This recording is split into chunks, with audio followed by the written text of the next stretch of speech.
Welcome to the 2015 IMF and World Bank annual meetings. I'm joined today by Mouayed Makhlouf, who is the IFC's director for MENA. Mouayed, great to see you again. Thank you, James. Pleasure to be here.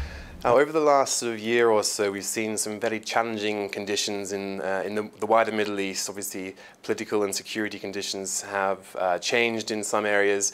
How have these challenges, I guess, impacted IFC's work in the region? Thanks, James. As you mentioned, it has been very challenging times for MENA. And clearly for any investor who is looking at MENA as a potential region for investment. Despite this, we have been able to kind of zero down on few opportunities where at least last year we invested about $1.4 billion in the MENA region in quite different sectors, but mainly focusing on the main sectors that we typically focus on and the sectors that are needed in MENA. And these are infrastructure, access to finance, SME funding. We did something innovation in the VC space, but overall has been challenging. To tell you the truth, we focused on few markets that gave us such opportunities. Despite what we hear in the markets, we were able to generate some investments in a place like Iraq, in Kurdistan, and I'll speak to you even now a little bit about what we have in pipeline in that space in a challenging market like Iraq.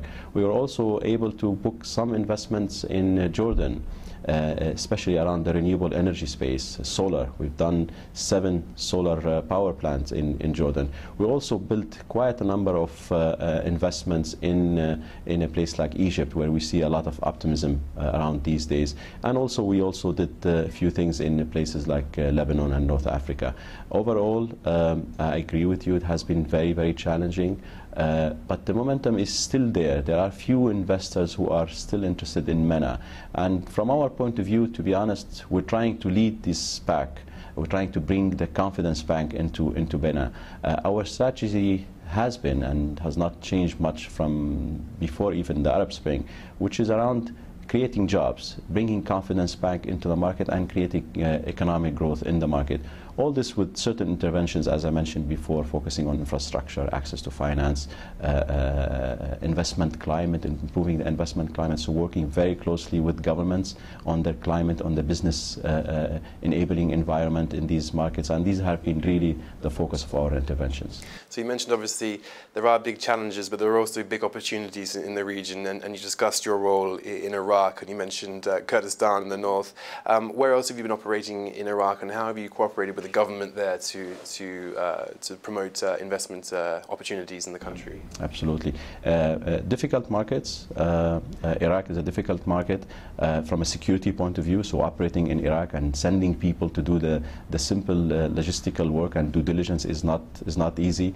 We have been working very closely with the central government in Baghdad, with the Kurdish government also from a regional point of view to bring investments into Iraq. We have focused on large interventions. So clearly, as you know well, power and the availability of power is a big challenge in Iraq. So we have focused on power specifically. We just went to our board and we got a large investment envelope approved by our board for a large power plants, about 1.2 thousand megawatt of power in unit Zako in the northern part of Iraq.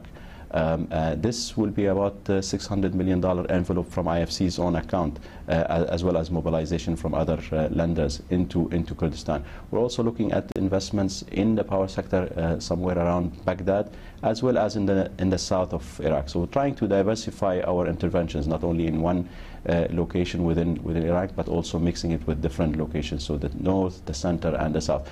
We've done also last year, we booked a few investments in the agribusiness space.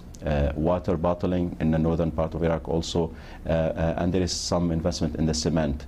We're seeing some investors, some of these investors, by the way, coming from outside Iraq, so that's actually a big plus to give them that confidence. But some of them are Iraqi investors who are still willing to put money and effort in a place and risky place like Iraq, really. Okay, sure. And just as a final point, Mouayed, we were talking earlier about the IFC's recent tapping of the sukuk market. Could you talk us through, I guess, the rationale for that move and how that sort of transaction was executed? Very good. You know, our intention at the end is to create the first of in certain markets. Clearly, sukuk is not new. We have issued a sukuk in Dubai before, back in 2009, and at the time I think we stretched the maturity of a sukuk to 10 years, and that was probably a first of a sukuk to go to 10 years. At this time we issued a sukuk with the intention of trying to achieve the lowest pricing for a sukuk in the market. Actually, we achieved this. I think the pricing we got is, from what I understand, the cheapest sukuk issuance globally ever achieved, and it's below LIBOR. So that's a big achievement for us. It's a small ticket. It's a $100 million sukuk. Clearly is backed by an Islamic asset that we have booked before.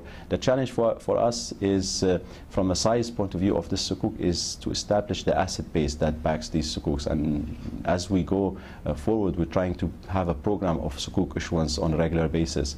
So clearly we need to book more Islamic assets. And you know, probably a year ago we issued a report on Islamic banking or Islamic finance, trying to kind of pioneer a few things in that space. It is taking momentum, and we see a lot of uptake for it in the MENA region. The sukuk was oversubscribed, clearly. It was taken very quickly by regional investors who found it as a good asset to have on their books, and that was actually very good for us. We're going to have an event in Dubai later in October around this issuance, so hopefully you can join us for it. Hopefully, look forward to it. Thank you very much, Mouayed. Thank you, James. Pleasure.